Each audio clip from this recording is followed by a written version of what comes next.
स्कंद पुराण के रेवा खंड में सत्यनारायण व्रत कथा में नारायण द्वारा राजा चंद्रकेतु को दर्शन देकर साधु वैश्य और उसके दामाद को कारागार से मुक्त करवाने को लेकर जो कथा आई है उसमें स्वप्न अनुभव सत्य हुआ। मालिका को तो मानते हैं लेकिन स्वप्न अनुभवों को झूठा मानते हैं, उनके लिए बहुत बड़ा प्रमाण। राजा इंद्रदम्न और भगवान जगन्नाथ की कथा, उड़ीसा के जगन्नाथ मंदिर की स्थापना की कहानी पूरी तरह से एक सच्चे सपने पर आधारित है। को समाज में जातिगत भेदभाव के कारण उडुपी के कृष्ण मंदिर में प्रवेश नहीं मिला। ये थोड़ा छोटी जाति के थे वहाँ पे, वे मंदिर की पिछली दीवार के साथ बैठकर रोने लगे और भजन गाने लगे। उसी रात मंदिर के मुख्य पुजारी को भगवान कृष्ण ने सपने में आकर आदेश दिया कि मेरा भक्त बाहर खड़ा है, उसे अंदर आने दो। भगवान नारायण विष्णु ने उन्हें सपने में दर्शन दिया और कहा, रामानुज, मैं यहीं पास की पहाड़ियों में एक दीमक की बाम्बी के नीचे छुपा हुआ हूँ, वहाँ जाओ और मुझे प्रकट करो। उसी रात भगवान जगन्नाथ ने पुरी के राजा को सपने में दर्शन दिया और कहा, मेरा परम भक्त सालवेग बहुत दूर से पैदल आ रहा है, जब तक वह पुरी की सीमा में ना आ जाए मेरा नंदी घोष रथ आगे नहीं बढ़ेगा, तुम लोग बलपूर्वक भी रथ को नहीं खींच पाओगे। तब भगवान नारायण ने उन्हें स्वप्न में दर्शन दिया और कहा, शंकराचार्य, मेरी मूर्ति अलकनंदा नदी के नारद कुंड में डूबी हुई है, तुम वहाँ जाओ और मुझे बाहर निकालो। सिद्धांत क्या है? इस दृष्टिकोण के अनुसार हमारा ब्रह्मांड एक विशाल सूचना का जाल, इन्फॉर्मेशन वेब है, जहाँ पर टाइम रैखिक लीनियर नहीं है बल्कि अतीत, वर्तमान और भविष्य एक साथ मौजूद है। जब हम गहरी नींद में होते हैं तो हमारे मस्तिष्क की तरंगें बहुत धीमी हो जाती हैं, डेल्टा एंड थीटा वेव। इस अवस्था में हमारा व्यक्तिगत मन इस ब्रह्मांडीय सूचना के अंदर यूनिवर्सल मैट्रिक्स या जूम का कलेक्टिव कॉन्शियसनेस से जुड़ जाता है, जिससे भविष्य में होने वाली बड़ी घटना की तरंगें हमारे सपने में दिखाई दे सकती है। हारमन वॉन जो हैं, उनका एक अंतिम निष्कर्ष आया था, इसमें एक सिद्धांत उन्होंने दिया था कि हमारा दिमाग एक प्रिडिक्शन मशीन है। इसका मुख्य काम यही है कि यह हर समय आने वाले पल की भविष्यवाणी करता है ताकि हम सुरक्षित रहें। उनका सिद्धांत था कि नींद के दौरान हमारा सचेत मन, कॉन्शियस सेल्फ, समय की एक आयामी लीनियर धारा से मुक्त हो जाता है और समय को एक ऊपर के आयाम से देखता है, जहाँ अतीत, वर्तमान और भविष्य एक साथ मौजूद होते हैं। इनके अनुसार सपने आने वाले समय की मानसिक और सामाजिक परिस्थितियों का पूर्वाभास दे सकते हैं। एक वैज्ञानिक का ये वचन है। जुंग का मानना था, हमारा अवचेतन मन केवल दबी हुई इच्छाओं का घर नहीं है, बल्कि वह समय और स्थान की सीमाओं से परे जा सकता है। थ्योरी ऑफ सिंक्रोनिसिटी, और इसमें बोला था कि सार्थक संयोग इसको बोलते हैं। उसका सिद्धांत दिया था, कई बार हमारे आंतरिक अनुभव जैसे सपने और बाहरी दुनिया घटनाएं बिना किसी प्रत्यक्ष कारण एक दूसरे से जुड़ी हुई होती है।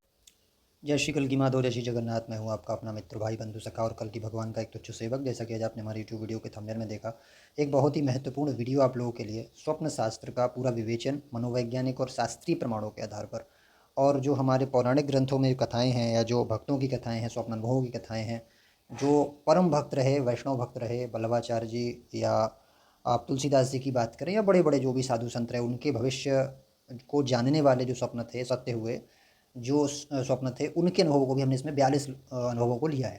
तो इसके अंत तक बने रहेंगे, बहुत ही जानकारीपूर्ण है।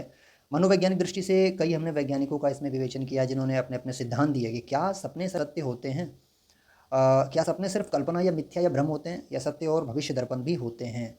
अब ये बोला क्यों गया, क्यों ये बनाई गई रिसर्च, का उद्देश्य क्या हुआ? देखिए, कुछ दिन पहले मैं देख रहा हूँ, कुछ दिन से हम एक भक्तों की स्वप्न अनुभव की सीरीज़ चला रहे थे, लगभग उसमें 34 पार्ट हमने रिलीज़ किए। तो कुछ लोगों का ये कहना था ये सब कुछ नहीं होता, मिथ्या होती है, भ्रम होता है, ऐसे उपहास करते हैं लोग। तो उसमें नास्तिक भी आते हैं और कुछ ऐसे भी हैं जो दूसरे फेक गुरुज़ के या फेक कल्कीज़ के अनुयायी हैं, वो हंसते हैं उस पर। तो दोनों का आज भ्रम निवारण कर देंगे। सबसे पहले उन लोगों के लिए भ्रम निवारण करेंगे इस रिसर्च के द्वारा, जो लोग फेक कल्कीज़ या फेक गुरुओं के अधीन हो गए, अपनी बुद्धि को गिरवी रख के और दूसरों पे पटाक्षेप करते हैं, हंसते हैं। तो ये रिसर्च बहुत महत्वपूर्ण है। और जनरल भक्त भी है, जो सामान्य व्यक्ति भक्त है, जो जानना चाहता है वास्तव में स्वप्न का सिद्धांत है क्या, कैसे कार्य करते हैं, हमारी भारतीय दर्शन में, हमारी भारतीय अध्यात्म के में या कल्चर में या पौराणिक ग्रंथों में इसका क्या महत्व है, कैसे जाने कि हमारा कौन सा सपना सही है या कौन सा अवास्तविक होगा, या कौन से अनुभव सत्य होंगे, कौन से दिव्य अनुभव हैं, इनका पता कैसे लगाएं। तो उनके लिए बहुत इंपॉर्टेंट वीडियो, सभी के लिए इंपॉर्टेंट वीडियो, तो अंत तक बने रहेंगे। सबसे पहले जो ये पूरी रिसर्च है 99 पेजेस की, आपको इसका PDF भी हमने दे रखा है डिस्क्रिप्शन में, पिन कमेंट में, आप वहाँ से डाउनलोड कर सकते हैं। थोड़ी व्याख्या कर दे रहा हूँ। मनोवैज्ञानिक प्रमाण लिए, शास्त्रीय प्रमाण लिए, आध्यात्मिक अनुभव के प्रमाण लिए हैं, जिसमें ये बताया गया कि स्वप्न के सत्य होने की जो है संभावना क्या हो सकती है। ब्रह्म साधकों और सच्चे वैष्णवों के स्वप्न अनुभव पर हंसने वाले पूरा PDF अवश्य पढ़ें, उनके लिए बहुत ज़रूरी है। और आज के बाद अगर शर्म आया आपको, तो ज़रूर जाके किसी नारायण मंदिर में आप जाके क्षमा याचना करना, क्योंकि वैष्णव अपराधी तो आप बन चुके हो, हंसने के वजह से या उपहास करने या उनको झूठा बताने की वजह से। आप भी जानते हो आप किस अंधकार में झूठ में खड़े हुए हो और दूसरों पर हंसते हो, बहुत गलत बात है ये। मैं इन चीज़ों में अब ज़्यादा पढ़ना नहीं चाहता हूँ, क्योंकि जीवन में ऐसा कुछ घटित हुआ है जिसके बाद से मैं थोड़ा सा अब शांत रहने लगा हूँ। वरना मैं दूसरी भाषा का प्रयोग भी कर सकता था, नहीं करूँगा, मगर अब बहुत इज्जत के साथ, बहुत अच्छी तरीके से आपको इस चीज़ को समझाया जाएगा। इसमें देखिए 2 खंड हैं। खंड 1 में मनोवैज्ञानिक दृष्टि से सपनों के सच होने का जो भी तार्किक प्रमाण दिया है वो है, उसमें मनोवैज्ञानिक हैं, विदेशी भी हैं, और भारतीय दर्शन शास्त्र या भारतीय जो पौराणिक परंपरा की जो किताबें हैं उनको भी हमने दिया है। इसकी बाद में विवेचना करेंगे। ये नास्तिकों के लिए ज़रूरी है, लेकिन पहले आस्तिकों के लिए, जो दूसरे धर्म गुरुओं के पास फंसे हुए हैं, उनके विषय में थोड़ी बात कर लेते हैं। तो सबसे पहले खंड नंबर 2 में आते हैं। देखिए, भारतीय पौराणिक ग्रंथों और इतिहास में दिव्य सपने सच होने का प्रमाण है, क्या क्या है हमारे पास। ठीक है, तो इसमें हम प्रमाणों की बात करें, हमने रेड अंडरलाइन जो कर रखा है या जो रेड से पोर्शन शो कर रखा है, ब्लू से कर रखा है, ये बहुत महत्वपूर्ण है। तो पहले रेड वाला पढ़ते हैं। स्कंद पुराण के रेवा खंड में सत्यनारायण व्रत कथा में नारायण द्वारा राजा चंद्रकेतु को दर्शन देकर साधु वैश्य और उसके दामाद को कारागार से मुक्त करवाने को लेकर जो कथा आई है, उसमें स्वप्न अनुभव सत्य हुआ है। राजा को बताया कि वो जो तुमने पकड़ रखे हैं साधु वैश्य उसका दामाद, वो दंड भोग रहे हैं किसी काम का। क्यों उन्होंने क्या ऐसा किया था, कथा नहीं करवाई थी, डिले करते चले गए थे, इसलिए ऐसा हुआ था। भक्त का मतलब यही था वहाँ पे कि उन्होंने प्रॉमिस किया था कि हम कथा करवाएंगे नारायण की, है ना। तो इस तरीके से उन्हें प्रदर्शन देकर उनको छुड़वा दिया, बाद में वो फिर भक्त बन गए। दूसरा जो प्रमाण सबसे बड़ा है, जो मालिका को तो मानते हैं लेकिन स्वप्न अनुभवों को झूठा मानते हैं, उनके लिए बहुत बड़ा प्रमाण। राजा इंद्रद्युम्न और भगवान जगन्नाथ की कथा, उड़ीसा के जगन्नाथ मंदिर की स्थापना की कहानी पूरी तरह से एक सच्चे सपने पर आधारित है। इनकी कथा क्या थी, मालवा के राजा इंद्रद्युम्न भगवान विष्णु के परम भक्त थे। वे प्रभु के नील माधव रूप के दर्शन करना चाहते थे, लेकिन वह विग्रह अंतर्ध्यान हो गया। राजा निराश होकर आमरण अनशन पर बैठ गए। सपने में आदेश आया, भगवान विष्णु ने राजा को सपने में दर्शन दिया और कहा, तुम व्याकुल मत हो, पुरी के समुद्र तट पर तुम्हें एक विशाल पेड़ का लट्ठा दारू तैरता हुआ मिलेगा, उसी लकड़ी से तुम मेरी मूर्ति का निर्माण कराओ। फिर अगले दिन जब राजा समुद्र तट पर पहुंचे तो सपने के अनुसार ठीक वैसा ही दिव्य वृक्ष का तना वहाँ तैर रहा था। इसी लकड़ी से भगवान जगन्नाथ, बलभद्र, सुभद्रा की काष्ठ मूर्तियों का निर्माण हुआ, जो आज भी पुरी में प्रतिष्ठित हैं। तो जो लोग जगन्नाथ जी की भविष्य मालिका को प्रचारित कर रहे हैं और भक्तों के स्वप्नों पर हंस रहे हैं, वो भी उन भक्तों के जो ब्रह्म साधक हैं, ब्रह्म के अक्षर और आत्मस्वरूप का ध्यान करते हैं, इंद्रिय निग्रह की बात करते हैं, आत्मज्ञान की बात करते हैं, उनके सपनों पे अगर आप हंस रहे हो तो भैया सबसे पहले आप यही मान लो, फिर ये मान लो इनडायरेक्टली कि राजा इंद्रदम्न का स्वप्न भी फेक था और जगन्नाथपुरी की जो संस्थापना उसको भी आप फिर फेक ही मानते हो, ये बात समझ लेना। क्योंकि वो भी एक स्वप्न के अनुभव के आधार पर ही बना ये मंदिर, और उसके बाद में आपको ये मालिका प्राप्त हुई। तो ये सब पूरी कहानी सपने, इसका आधारशिला ही सपना है, स्वप्न है, आप जिसको असत्य मानते हैं। दूसरी बात, संत कनकदास और बाणसूर का स्वप्न। दक्षिण भारत के महान संत कनकदास जी उडुपी और कई अन्य संतों को भगवान ने स्वप्न में आकर मार्ग दिखाया। कनकदास जी को समाज में जातिगत भेदभाव के कारण उडुपी के कृष्ण मंदिर में प्रवेश नहीं मिला, ये थोड़ा छोटी जाति के थे वहाँ पे। तो वे मंदिर की पिछली दीवार के साथ बैठकर रोने लगे और भजन गाने लगे। उसी रात मंदिर के मुख्य पुजारी को भगवान कृष्ण ने सपने में आकर आदेश दिया कि मेरा भक्त बाहर खड़ा है, उसे अंदर आने दो। स्वप्न हुआ सत्य। पुजारी जब सुबह उठा तो उसने देखा कि मंदिर की पिछली दीवार में अपने आप एक दरार खिड़की हो गई थी और भगवान की मूर्ति जो पूर्व की ओर थी वह पश्चिम की ओर कनकदास जी की तरफ मुड़ गई थी। आज भी उसे कनकन खिड़की कहा जाता है, जाके देख लेना भाई। ठीक है, आप लोग जो उपहास करते हैं उनको जाके देखना कि बात सत्य है या मैंने ऐसी लिख दी है, रिसर्च कर लो। आज का तो गूगल भी है आपके पास, रिसर्च कर लेना। ठीक है, तो ये 2 प्रमाण हुए। बाकी इसमें मैंने 42 प्रमाण लिए हैं जो कद्दावर भक्तों के हैं। ऐसे भक्त मैंने ऐसी चीज़ें नहीं ली हैं इस बार, मैंने अपने किसी उसका नहीं लिया कि मेरे साथ जो फॉलोअर जुड़े हुए हैं, जो भक्त जुड़े हुए, उनके अनुभव नहीं लिए हैं इस बार। ये कद्दावर भक्तों के अनुभव हैं, अलग लेवल का। अगला पढ़ते हैं, देखिए महाकवि कालिदास जी का मेन पढ़ दे रहा हूँ 42 में से, बाकी आप पूरा पीडीएफ डिटेल में पढ़ेंगे, बड़ा आनंद आएगा। भक्ति रस की गंगा में आप मतलब आप समझ लो कि गोते लगाओगे, इतना बढ़िया आत्मिक अनुभव आपको प्राप्त होगा। ये बड़ा अद्भुत और बड़ा कीमती और बड़ा मेहनत के बाद ही बन के आया आपके लिए जो पीडीएफ है। मैं तो फ्री ऑफ कॉस्ट दे रहा हूँ आपको, पैसा तो कोई आपसे चार्ज कर नहीं रहा, आपको खाली पढ़ना, ज्ञानवित होना। मेरा उद्देश्य सिर्फ यही है, युग परिवर्तन से पहले सबका कल्याण, वो भी निस्वार्थ भाव से, बिना एक पैसा लिए।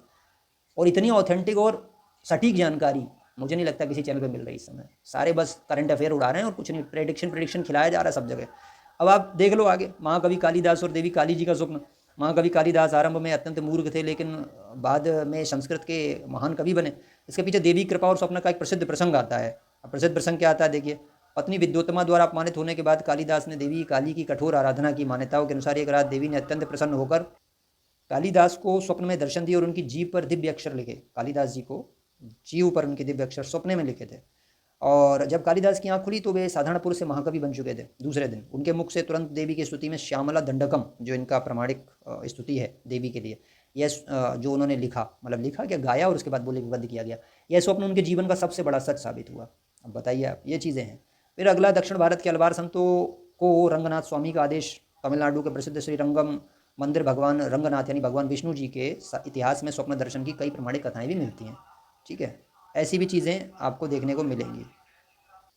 इसके बाद आप देखते हैं श्री रामानुजाचार्य और चेलु नारायण स्वामी, मेलकोट कर्नाटक का विशिष्टाद्वैत वेदांत जो है, ये द्वैत विशिष्टाद्वैत है ना, अद्वैत, ये सब मतांतर चलते हैं हिंदू धर्म में। तो इसमें विशिष्टाद्वैत वेदांत के प्रवर्तक श्री रामानुजाचार्य के जीवन की महत्वपूर्ण घटना ये जो है, इसमें कथा क्या आती है। जब रामानुजाचार्य कर्नाटक के मेलकोट क्षेत्र में थे तब वे वहाँ के लुप्त हो चुके यादवाद्री मंदिर को खोजना चाहते थे। वे व्याकुल थे कि भगवान मूल मूर्ति कहाँ छिपी हुई है।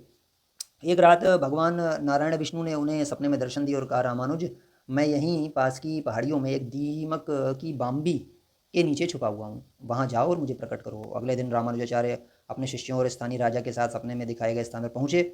जब उन्होंने दीमक की उस विशाल बाम्बी को साफ कराया तो उसके भीतर से भगवान नारायण की अत्यंत सुंदर दिव्य मूर्ति चेलू नारायण स्वामी प्रकट हुई। आज भी मेलकोट का वह मंदिर दक्षिण भारत के सबसे प्रमुख तीर्थों में से एक है। इस विश्वास करेंगे आप? आपके लिए तो सारे मतलब अनुभव असत्य होते हैं, झूठ होते हैं ना, फेक होते हैं सब। तो क्या अब किधर मुंह दिखाओगे बताओ? अभी तो 42 मैंने दिए हैं, सैकड़ों हैं ऐसे भरे पड़े भक्तमाल जैसे ग्रंथ, पता नहीं कौन कौन से ग्रंथ और पौराणिक कथाएं भरी हुई हैं। मैं तो बिल्कुल चुनिंदा लेके आया हूँ। महाकवि तुलसीदास जी को काशी जाने का स्वप्न आदेश श्री रामचरितमानस की रचना के प्रारंभ की कहानी भी साक्षात शिव जी के दर्शन निर्देश से जुड़ी हुई है। तुलसीदास जी प्रारंभ में अयोध्या में रहकर रामचरितमानस लिख रहे थे, लेकिन वे जितना लिखते थे रात में वह पन्ने गायब या कोरा हो जाता था। वे बेहद चिंतित और दुखी रहने लगे। तब एक रात भगवान शिव ने उन्हें स्वप्न में दर्शन दिए। भोलेनाथ ने कहा, तुलसी तुम अयोध्या छोड़कर काशी बनारसी एक ही चीज़ है दोनों, आ जाओ और वहीं रहकर इस ग्रंथ को पूरा करो। मेरी नगरी में तुम्हारा कार्य निर्विघ्न संपन्न होगा। तुलसीदास जी तुरंत काशी आ गए। काशी के प्रहलाद घाट पर उन्होंने लिखना शुरू किया और फिर एक भी पन्ना गायब नहीं हुआ। ग्रंथ का अधिकांश भाग उन्होंने काशी के 80 घाट पर ही पूरा किया, जो भगवान शिव के स्वप्न का साक्षात परिणाम था। बात समझ रहे हैं? बुलाया था काशी में। ये घटनाएं ऐसा नहीं है, लोक कथा में भी, लोक साहित्य में भी हैं और ये प्रमाणिक भी हैं, दोनों चीज़ें। गुरु गोविंद सिंह जी और हेमकुंड साहिब की एक कथा, ये सिख धर्म में आती है। उत्तराखंड में जो पवित्र हेमकुंड साहिब की खोज पूरी तरह से दिव्य स्वप्न और ध्यान के संकेतों पर आधारित है। ठीक है। गुरु गोविंद सिंह जी ने अपनी कथा वचित्र नाटक में जिक्र किया था कि पिछले जन्म में उन्होंने सपत श्रृंग 7 पहाड़ों के बीच महाकाल की घोर तपस्या की थी, लेकिन यह स्थान कहाँ है ये किसी को नहीं पता था। 20वीं सदी के आरंभ में भाई सोहन सिंह नामक एक महान साधक को लगातार कई रातों तक सपने में इस स्थान के दृश्य संकेत दिखाई दिए। सपने में वो देखते थे इस स्थान को। सत्य हुआ सपना, उन सपनों के संकेतों और भौगोलिक विवरण के आधार पर भाई सोहन सिंह ने हिमालय की खाक छानी। अंततः वे उत्तराखंड में 15,000 फीट की ऊंचाई पर एक ऐसी झील के पास पहुंचे जो 7 पहाड़ी से घिरा हुआ था। ठीक वैसा ही झील जो थी वो घिरी हुई थी, ठीक वैसी ही जैसे गुरु महाराज ने ग्रंथ में लिखा था, जैसा उन्हें सपने में दिखाया गया था। आज वह स्थान श्री हेमकुंड साहिब के नाम से विश्व प्रसिद्ध है। ये गए थे, इनको सपने में अनुभव आते रहे लगातार, और इसीलिए मैं कह रहा हूँ जिनकी चेतना जागृति हो रही है, इनको युग परिवर्तन के स्वप्न हो रहे हैं, लगातार हो रहे हैं, कंटिन्यूसली हो रहे हैं। और आप मूर्ता में अपने उनका उपहास कर लो, चाहे कुछ भी कर लो, आपके करने से वो असत्य थोड़ी हो जाएंगे। और ऐसा नहीं है कि मेरे खुद के जीवन के 3 स्वप्न एज इट इज सत्य हुए, जो मैंने बचपन में देखे, किशोरावस्था में देखे, आज वो सत्य हुए। इसमें विश्वास मैं खुद करता हूँ। लेकिन जब तुम यार किसी धर्म ग्रंथ से जुड़ोगे नहीं, नारायण मुखारबिंद में जो साधना लिखी उसको करोगे नहीं, वैसी जीवन पद्धति नहीं अपनाओगे, खाली फेक चीज़ें, फेक साधना लेके बैठोगे, तुम्हें कोई भी अनुभव प्राप्त नहीं होगा। और होगा भी तो फिर वो सत्य नहीं होगा। तो आप फिर सब पे उंगली उठाते घूमोगे कि यार उससे सारे झूठ हैं, सारे झूठ हैं। कभी जुड़ो दिल से भाई, समर्पण रखो। गीता में समर्पण का पूरा अध्याय, उसको पढ़ो, नारायण को समर्पित करो और वैसी ही फिर साधना करो जो गीता में नारायण ने बताई गई है या वेद में जो बताई गई है। उसके बाद देखो, आपको अगर ना हो तो बताना। सच्चे दिल से जुड़ोगे तभी तो। हृदय साफ नहीं है, अभी छल कपट भरा हुआ है, धंधा भरा हुआ है, व्यापार भरा हुआ है, तो फिर कैसे जुड़ो हो पाएगा बताओ? निस्वार्थ हुए कभी बताओ? निर्मल मन जन सो मोहि पावा। तो पहले तो प्रायोरिटी वही है, उसके बाद फिर साधना लो, कोई अच्छा मार्गदर्शक पकड़ो, फिर नारायण मुखारबिंद को फॉलो करो, तब सब कुछ होता है उसके बाद। अगला, आदिगुरु शंकराचार्य जी बद्रीनाथ विग्रह की पुनर्स्थापना उन्होंने की। उत्तराखंड के चारों धाम में से एक बद्रीनाथ धाम में भगवान नारायण की मूर्ति की स्थापना शंकराचार्य जी के एक सच्चे स्वप्न अनुभव के द्वारा हुई। बौद्ध धर्म के प्रभाव काल में बद्रीनाथ जी की मूल मूर्ति को अलकनंदा नदी में विसर्जित कर दिया गया था। जब आदि शंकराचार्य सनातन धर्म के पुनरुत्थान के लिए बद्रीनाथ क्षेत्र पहुंचे तो वे बहुत दुखी थे। भगवान का विग्रह गर्भगृह में नहीं है। तब भगवान नारायण ने उन्हें स्वप्न में दर्शन दिया और कहा, शंकराचार्य मेरी मूर्ति अलकनंदा नदी के नारद कुंड में डूबी हुई है, तुम वहां जाओ और मुझे बाहर निकालो। सत्य हुआ सपना। आदि शंकराचार्य ने अगले दिन सुबह बिना किसी हिचकिचाहट के उफनती हुई अलकनंदा नदी के नारद कुंड में गोता लगाया। उनके हाथ में ठीक वही दिव्य शालिग्राम से निर्मित चतुर्भुज नारायण की मूर्ति आई जो उन्हें सपने में दिखाई थी। उन्होंने उस मूर्ति की विधिवत पुनर्स्थापना की जो आज बद्रीनाथ धाम के रूप में पूजी जाती है। समझ रहे हैं? बद्रीनाथ धाम तुम्हारे 4 धाम में से एक भी स्वप्न का ही परिणाम है। अब बोल दो सारा फेक है हिंदू धर्म, बोल दो स्वप्न सत्य होता ही नहीं, सारा बोल दो। ऐसे क्या कर सकते हो? तो आप लोगों से उम्मीद क्या है यार? फेक लोगों को, फेक कलगियों को पकड़े बैठे, तो अब इससे ज़्यादा उम्मीद गिरने की और क्या ही हो सकती है? चारित्रिक पतन की सीमा लांघ चुके हो भाई, सुधर जाओ, नारायण से क्षमा याचना कर लो भाई, नहीं तो पता नहीं तुम्हारी क्या होगी, दुर्गति लिखी हुई है आगे। तुम समझ नहीं रहे हो इन चीज़ों को भी, बहुत गहरी मार पड़ने वाली है आगे। अगला पढ़ते हैं। पुरी के राजा और चीना जप्टी का महाप्रसाद, कथा कर्माबाई की। कर्माबाई जी को तो मानते होगे, जगन्नाथपुरी की कथा है जहाँ से मालिका प्रचारित होती है। हंसते हो आप, स्वप्न हो पे सुनो। भगवान जगन्नाथ की परम भक्त कर्माबाई की कथा उड़िया साहित्य और भक्तमाल में बहुत प्रसिद्ध है। कर्माबाई भगवान कृष्ण को रोज सुबह बिना नहाए धोए सबसे पहले उनके लिए खिचड़ी बनाती थी। एक बार एक पंडित ने उनसे कहा, यह अशुद्ध तरीका है, पहले स्नान करो फिर भोग लगाओ। कर्माबाई ने ऐसा ही किया, जिससे भोग में देरी होने लगी। सपने में राजा को आदेश। उसी रात पुरी के राजा और जगन्नाथ मंदिर के मुख्य पुजारी को भगवान जगन्नाथ ने सपने में रोते हुए दर्शन दिए। प्रभु के मुंह पे खिचड़ी लगी थी। भगवान ने राजा से कहा, पुजारी से कहो कि वह कर्माबाई को नियमों में ना बांधे। नियमों के चक्कर में मेरी माँ मुझे देर से खाना देती है और मुझे भूखा रहना पड़ता है। मुझे उसकी वही बिना नहाई खिचड़ी सबसे अधिक प्रिय है। सुबह राजा और पुजारी खुद चलकर कर्माबाई की कुटिया पर पहुंचे और देखा कर्माबाई रो रही थी क्योंकि वे स्नान के चक्कर में लेट हो गई थी या देर उनको विलंब हो गया था। राजा ने भगवान के सपने की बात बताई और तब से मंदिर में कर्माबाई की खिचड़ी का विशेष भोग लगाने की परंपरा शुरू हुई है। ये है भक्ति का प्रभाव। लेकिन साधना भी करती होंगी कर्माबाई, ऐसा भी नहीं कि आप सब लोग फिर माँ बन के बैठ जाओ भगवान की, हम भी भोग लगाएंगे जबरदस्ती, ऐसा नहीं कहा जा रहा है। ये कुछ दिव्य घटनाएं होती हैं। ये किनके साथ होती हैं? जो साधक भी होते हैं, आत्मनिग्रह भी करते हैं, कर्म अच्छे रखते हैं। ऐसे नहीं सबके साथ कोई जबरदस्ती बैठ जाए भगवान को भोग लगाए बिना हम भी नहीं खाएंगे। आत्मनिग्रह, गुरु की खोज, सारी चीजें उसके साथ में होती हैं, तब जाके ये सब फलीभूत होते हैं। भोग तो भगवान ने गीता में बोला है लगाने को, ठीक है, लेकिन जिद नहीं करना है वहाँ पे। और उन्होंने बेचारी ने जिद भी नहीं की, उन्होंने बस एक प्रेम पूर्व तरीके से खिलाया उनको भगवान को। तो लेकिन उनकी श्रद्धा थी, उनको लगा कि यार मुझसे सेवा छिन गई या मुझे लेट कर दिया गया, तो वो रोई वहाँ पे। इसलिए भगवान फिर राजा को दर्शन दिए। भाई भक्तों के लिए भगवान करते हैं सब चीज़ें। इसके बाद फिर हम अगले चीज़ पे आते हैं। देखिए अगला जो स्वप्न है, रेड और ब्लू वाले पढ़ लेते हैं, बाकी पढ़ लेना, 42 है। आपको निर्मल गंगा में भक्ति की स्नान करने का अवसर प्राप्त होगा, बहुत आनंद आएगा आपको। इसमें तमाम भक्तों के हमने अनुभव लिए हैं जो पुराने हमारे पौराणिक काल में हो चुके हैं। पुरी के राजा और भक्त बंधु मोहंती की सोने की थाली, ऐतिहासिक सत्य। ये हमने इसीलिए ज़्यादातर जगन्नाथपुरी के ही लिए, जगन्नाथपुरी के इसीलिए ज़्यादातर लिए हमने कहा इनको बताएं भाई, ये जिस मालिका को मानते हैं कम से कम उसकी आड़ में किसी के अनुभवों पे तो ना हंसें। उड़ीसा के जगन्नाथ मंदिर के इतिहास में भक्त बंधु मोहंती कहता भक्तमाल और मंदिर के राजकीय दस्तावेजों मदला पांजी में दर्ज एक महान ऐतिहासिक सत्य है। बंधु मोहंती अत्यंत गरीब थे। एक बार भयंकर अकाल पड़ने पर वे अपने परिवार सहित पुरी आ गए। वे मंदिर के बाहर भूखे प्यासे बैठे थे और भगवान जगन्नाथ को अपना सखा मानकर मन ही मन कह रहे थे, प्रभु मैं आपके घर आया हूँ और आपके बच्चे भूखे हैं। रात को जब मंदिर बंद हो गया तो उनका परिवार भूखा ही सो गया। सपने में राजा को आदेश। उसी रात साक्षात भगवान जगन्नाथ ने पुरी के राजा और मुख्य पुजारी को सपने में दर्शन दिए। प्रभु अत्यंत क्रोधित थे और उन्होंने कहा, मेरा सखा बंधु मोहंती अपने बच्चों के साथ भूखा सोया है और तुम लोग चैन की नींद सो रहे हो। तुरंत उठो और मेरी सोने की थाली में 56 भोग लेकर मंदिर के सिंह द्वार पर जाओ। सुबह जब राजा और पुजारी जाकर गर्भगृह पहुंचे तो वे स्तब्ध रह गए। भगवान के भोग की मुख्य सोने की थाली गायब थी।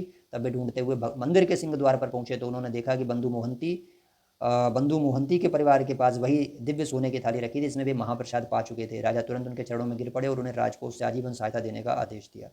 ये हैं भाई स्वप्नों के अनुभव जिनको आप असत्य मान के हंसते हो। ये भक्तों के लिए हैं, भी नास्तिकों की बात करेंगे।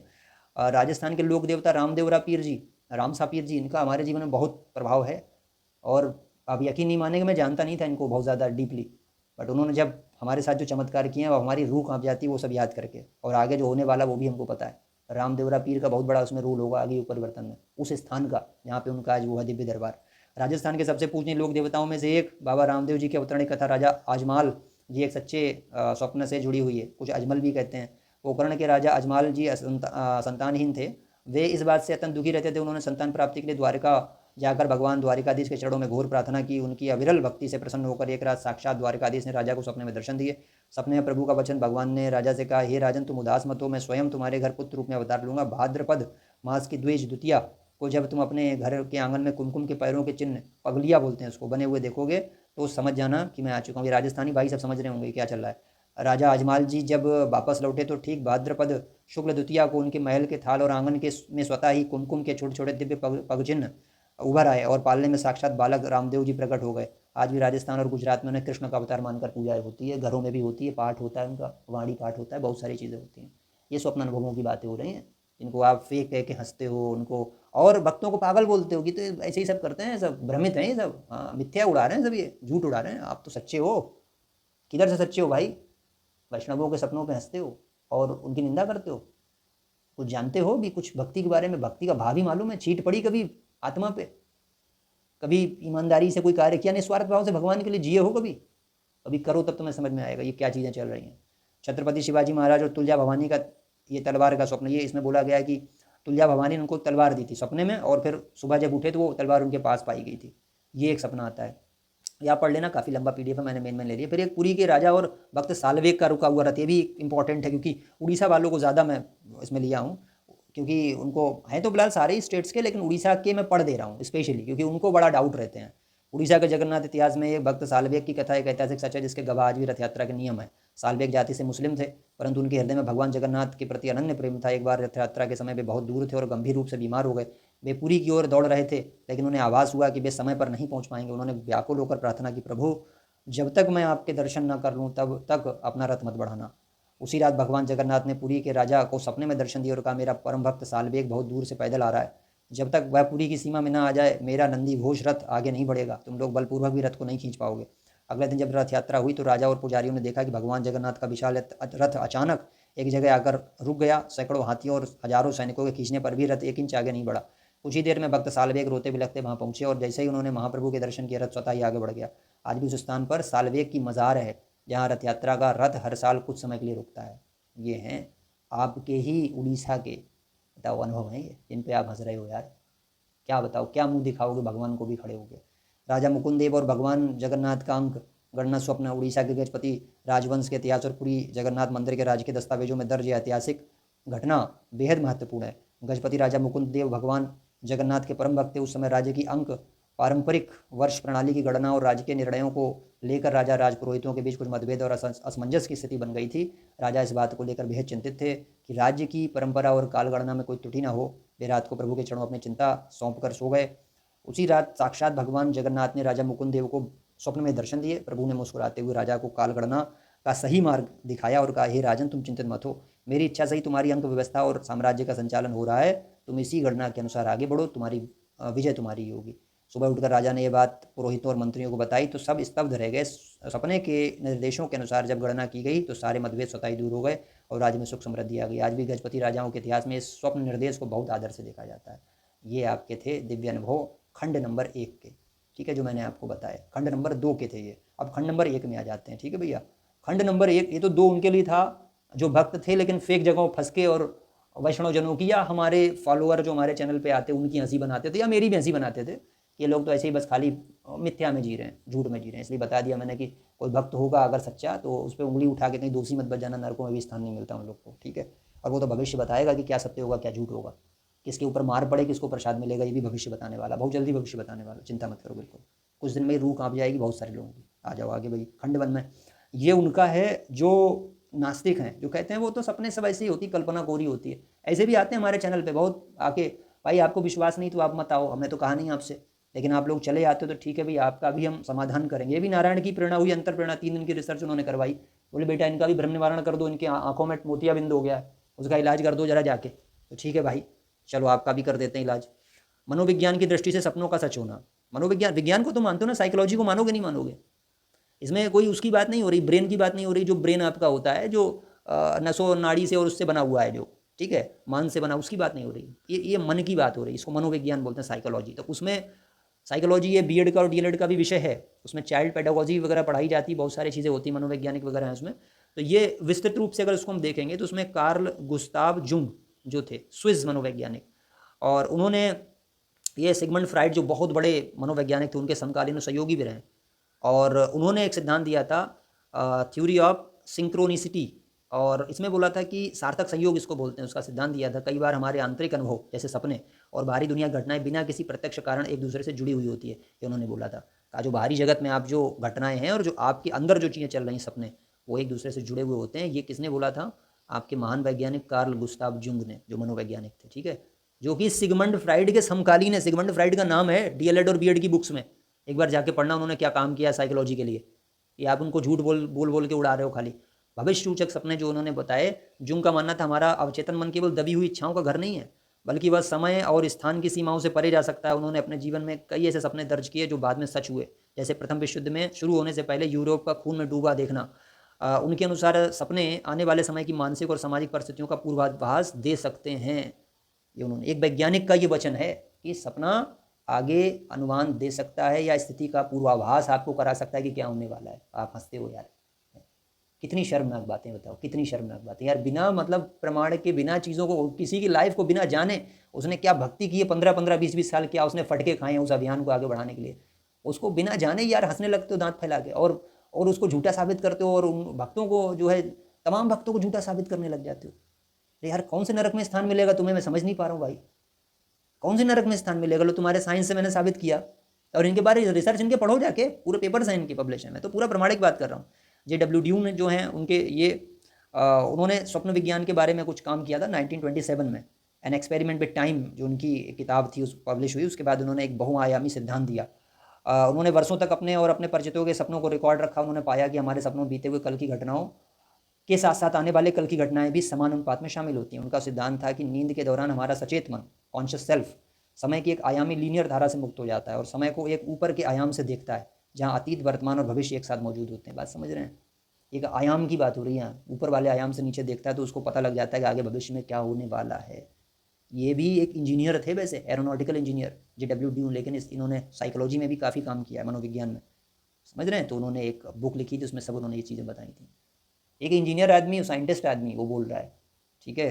आगे आधुनिक पैरासाइकोलॉजिस्ट जो हुए हैं उनके भी अध्ययन जो इसमें आए, उसमें डॉक्टर स्टेनली क्रिपनर जो हैं, जिन्होंने न्यूयॉर्क के मेमोनाइट्स मेडिकल सेंटर में सपनों की टेलीपैथी और प्रिकॉग्निशन पर दशकों तक प्रयोगशाला में प्रयोग किए। उनके कुछ प्रयोगों में देखा गया कि शांत और गहरी नींद, REM स्टेज बोलते हैं इसको, सपना सत्य होता है REM स्टेज में, ध्यान रखना। ये क्या है? गहरी नींद होती है। ऐसी नींद नहीं कि एकदम से सोए जगह से नहीं, गहरी नींद वाला। कुछ लोग भविष्य में होने वाली घटनाओं बस या उनको दिखाई जाने वाली तस्वीरों का सटीक अनुमान सपने में लगा लेते हैं, ये उन्होंने भी दावा किया, स्टैनली क्रिपनर ने। अब आगे आ जाओ भाई, इसमें बहुत सारी चीज़ें आप पढ़ लेना, मैं तो बहुत सारी चीज़ें दी हैं यहाँ पे। क्वांटम माइंड और कलेक्टिव कॉन्शियसनेस का सिद्धांत जो है, तो इसमें ये एक समष्टि मन की तरह काम करता है। जो सिद्धांत है हमारे वेदों में, उसके अनुसार उसको ईक्षण बोला है वहाँ पे। तो सिद्धांत क्या है? इस दृष्टिकोण के अनुसार हमारा ब्रह्मांड एक विशाल सूचना का जाल, इन्फॉर्मेशन वेब है, जहाँ पर टाइम रैखिक लीनियर नहीं है, बल्कि अतीत, वर्तमान और भविष्य एक साथ मौजूद हैं। जब हम गहरी नींद में होते हैं तो हमारे मस्तिष्क की तरंगें बहुत धीमी हो जाती हैं, डेल्टा एंड थीटा वेव।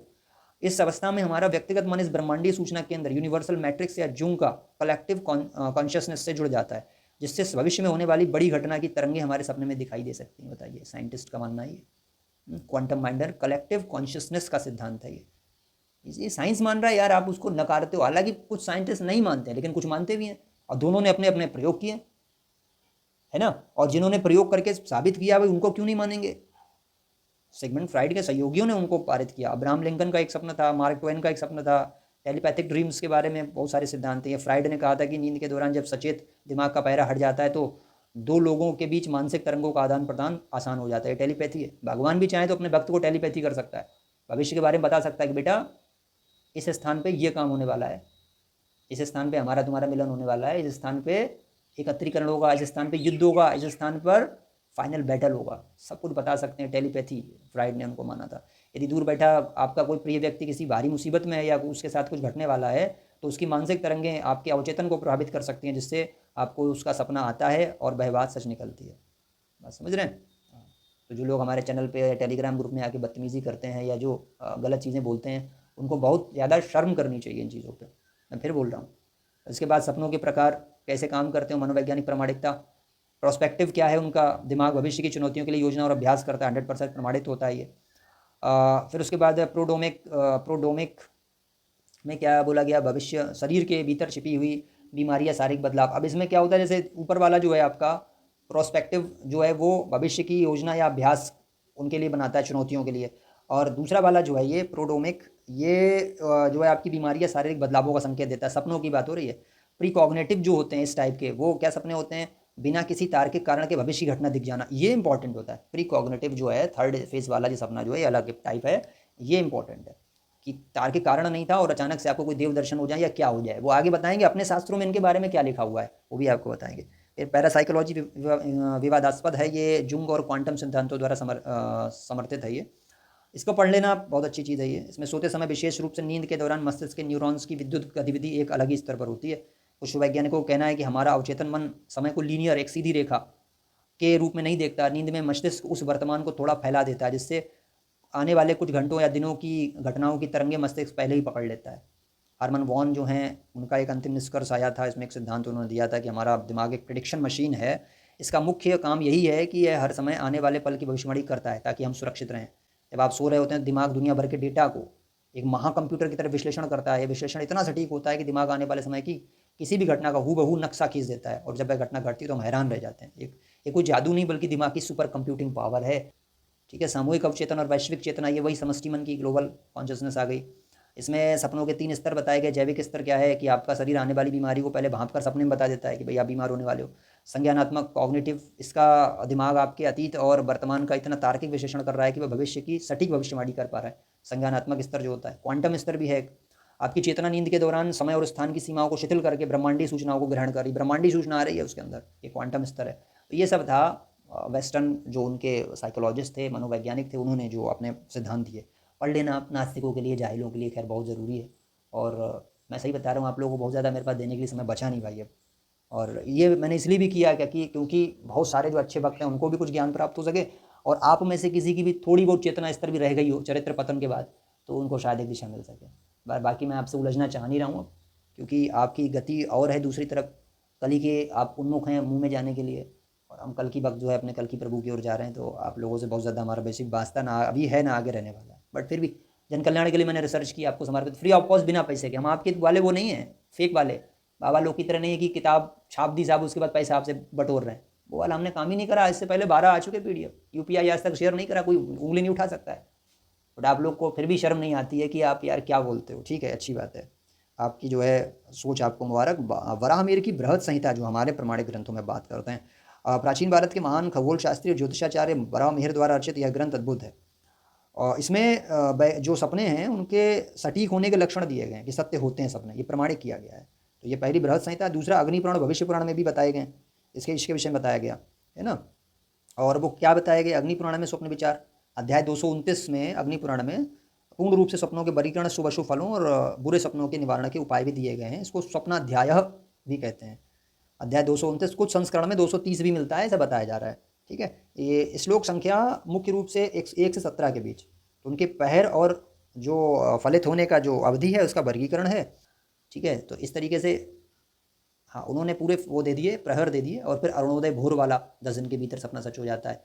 आगे के श्लोक में इसके बाद शुभ स्वप्न जैसे पर्वत या हाथी पर चढ़ना इत्यादि, ये सब पूरा विवरण दिया गया है। तो आप अग्नि पुराण में आप इसको चेक कर सकते हैं, पूरा दिया हुआ है। जैसे भविष्य पुराण में क्या दिया गया है, देखिए ब्रह्म पर्व के अध्याय 45 में उसमें दिया है कि महत्वपूर्ण तथ्य वगैरह बताए गए। यदि स्वप्न में सूर्यदेव, देवगण, गुरु या तपस्वी आकर कुछ कहें तो वचन श्लोक दर श्लोक सत्य सिद्ध होता है। साथ ही यदि एक ही रात्र में अच्छे और बुरे 2 सपना आ जाएं तो अंत में देखा गया उसका फल मान्य होता है। ये बोला गया है, किसमें बोला गया? भविष्य पुराण में, कि अगर कोई सपने में आपको सूर्यदेव दिखाई दे जाए या कोई भी देवता दिखाई दे जाए, इंक्लूडिंग भगवान कृष्ण, विष्णु जी या कल्कि जी, कोई भी गुरु दिखाई दे जाए आपके, तपस्वी रूप में कोई या ब्राह्मण रूप में कोई दिखाई दे जाए और वो कुछ बोल जाए, बता जाए, तो वो अक्षरशः सत्य हो जाता है। लेकिन सबसे ज़्यादा समय क्या होता है? भोर काल का, उसमें ज़्यादा सत्य होते हैं, तो जल्दी सत्य होते हैं। वैसे भी सत्य होते हैं, उनमें फिर टाइम लगता है। आगे उसको और विवेचन करेंगे। एक किताब है भारतीय स्वप्न विज्ञान, पंडित सुखदेव चतुर्वेदी जी की, ये बहुत इंपॉर्टेंट है। उन्होंने भी, जैसे हमने एक रिसर्च किया, उन्होंने पूरे डेप्थ में जाकर रिसर्च किया। अब इसको भी पढ़ सकते हैं। स्वप्न विचार या स्वप्न और उनके फल, गीता प्रेस गोरखपुर की बुक है, ये भी प्रमाणिक बुक है। उसमें बहुत सारे प्रमाण दिए गए हैं। बृहद स्वप्न फल दर्पण, इसको आप पढ़ सकते हैं। आज से ज्ञात तक, इसमें सारे, जैसे आपने सपने में सांप दिखना तो उसका क्या फल है, तो आप वहाँ पे जाके देख सकते हो। अल्फ़ाबेटिकल ऑर्डर में सपने सारे उसमें दिए हुए हैं। ठीक है, तो इसमें समय का महत्व दिया जाता है। जैसे 9 से 12 का जो स्वप्न होता है वो 1 साल में सिद्ध होता है। दूसरा पहर 12 से 3 वाला वो 6 महीने में सिद्ध होता है। ब्रह्म मुहूर्त 4 से 6 वाला वो सपना तुरंत या कुछ दिन में सत्य हो जाता है। इस बात ध्यान रखना है, बहुत इंपॉर्टेंट चीज़ है। प्रकृति का प्रभाव फिर क्या है, यदि ये आप पढ़ लेना पूरी चीज़ें, बहुत सारी चीज़ में दी गई। सार्थक फल कौन से होते हैं? सार्थक स्वप्न जो होते हैं, जो सत्य होते हैं, जो सपने में ब्रह्म मुहूर्त सूर्योदय से ठीक पहले देखे जाएँ, जिन्हें देखकर व्यक्ति की नींद अचानक खुल जाती है और मन प्रसन्न या अचंभित हो जाता है, ऐसे वाले स्वप्न। आपके भाई पार्थ ने भी देखे हैं और बहुत सारे भक्तों ने भी देखे हैं। जब वो देखते हैं उसके बाद जैसे ही आँख खुलती है, चौंक जाते हैं कि यार ये क्या था, है ना। तो इसलिए वो जो है प्रमाणिक चीज़ें हैं, ये हमारे शास्त्रों में भी दी गई हैं, उसको मनोविज्ञान भी मानता है। दिव्य दर्शन आपने, मैंने फिर बताया कि साक्षात भगवान दिख जाए, गुरु दिख जाए, माता पिता, राजा या उच्चाधिकारी दिख जाए, सफ़ेद वस्त्र पहने कोई ब्राह्मण दिख जाए, तो ये बड़े भाग्योदय होने का संकेत होता है। और ये सपने सत्य होते हैं जो बताए जाते हैं चीज़ें। ठीक है, अशुभ विचार भी दिए हैं कि अशुभ कौन से सपने होते हैं, मैंने इसमें पूरा डिटेल दे रखी है। समय चक्कर, सपना कब सच होगा, पहर की अवधि। अब ये देखिए, वो प्रथम पहर की जो बात हो रही थी, वो ऊपर जो बात हो रही थी वो 9 से 12 वाला प्रथम पहर है। हाँ, दूसरा मैं वहाँ पे 12 से 3 का कर रहा था, 12 से 2 है वहाँ पे।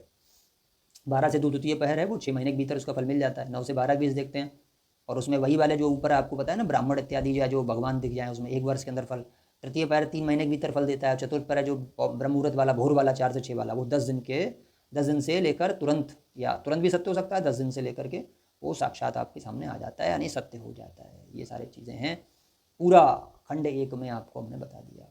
भैया ये वीडियो थी आपको जागृत करने के लिए, सोई हुई आत्माओं को जगाने के लिए, और खासकर भक्तों के लिए बहुत अच्छा। 42 नीचे सपना है खंड नंबर 2 में, आप उनको जाके पढ़ेंगे, निसंदेह आपकी आत्मा बहुत निर्मल हो जाएगी। और इस समय भगवान कल्कि के दिव्य दर्शन भक्तों को प्राप्त हो रहे हैं, महाविनाश के स्वप्न संकेत भी आ रहे हैं। अच्छा, हमने अपने YouTube वीडियो पे जो वीडियोज़ हम लेके आए चैनल पे, हम दावा नहीं करते यार कि किसी का सत्य होगा भाई, उसमें परिस्थिति भी देखी जाती है, किस समय पे देखा जाता है वो, है ना। और उसमें क्या उनको भगवान दिखे या क्या दिखे ये भी देखा जाता है, मैटर करता है। कितने समय बाद सत्य होगा ये भी मैटर करता है। ये सारी और बोलने बताने वाले की प्रामाणिकता पे निर्भर करता है। तो हम उनका तो नहीं दावा कर सकते, बट अपना दावा हम जरूर करते हैं कि हमने जो चीज़ें देखी, 3 तो स्वप्न हमारे ऐसे सत्य हुए जो बाल्य काल में या किशोरावस्था में देखे, अभी जाके सत्य हुए। आप यकीन नहीं मानेंगे, बहुत बहुत गहरी चीज़ें हैं ये। तो ऐसा नहीं किया, वरना मैं विश्वास नहीं करता भाई, मैं भी तो यार जो टीचर आदमी है जो पढ़ा रहा है डिग्री कॉलेज लेवल पे, वो क्यों इन चीज़ों पर विश्वास करेगा। लेकिन मुझे मालूम है कि वो चीज़ें सत्य हैं और हो रही हैं आगे, और वर्तमान में जो परिस्थितियाँ चल रही हैं उनमें बहुत सारा सार छिपा हुआ है। तो भक्तों के जो अनुभव हम लेके आए उनकी हमने गारंटी इसलिए नहीं ली, लेकिन हाँ हम आपको क्यों दे देते हैं कि भाई अभी हम और आप सभी एक तरीके से अंधकार में ही हैं कि भाई हमारे आगे क्या होगा, भविष्य में क्या होगा, तो यही तो सोच रहे हैं। तो हमने कहा चलो कल्कि जी के माध्यम से अगर किसी को सपना आ गया और उस 10 में से अगर 5 भी सत्य हुए और 5 भी अपने काम के हो गए, तो बुराई क्या है इसमें। और ये एक प्लेटफॉर्म भी देना था आप लोगों को। कोई चैनल नहीं करता, बट आप लोग हमें भेजते हैं तो हम डालते हैं उसको अपने यूट्यूब पे, ताकि आप लोगों का भी एक मतलब लोगों को जानने को मिले कि भाई कोई भी भक्त हो सकता है। शबरी इसी सिंपल एकदम रहने वाली भक्त थी बड़ी, तो उसको भी कोई दिव्य संकेत आ सकता है। तो हम तो भाई सबका रेस्पेक्ट करते हैं, सारे सपना अनुभव का रेस्पेक्ट करते हैं, इसलिए हम डालते हैं। गारंटी नहीं लेते, अलग बात है। अपने का तो व्यक्ति बोल सकता है भाई, मैं अपनी अपनी वाली चीज़ें बोल सकता हूँ कि हाँ मेरा सत्य हो सकता है, ठीक हो सकता है, बात बता रहा हूँ।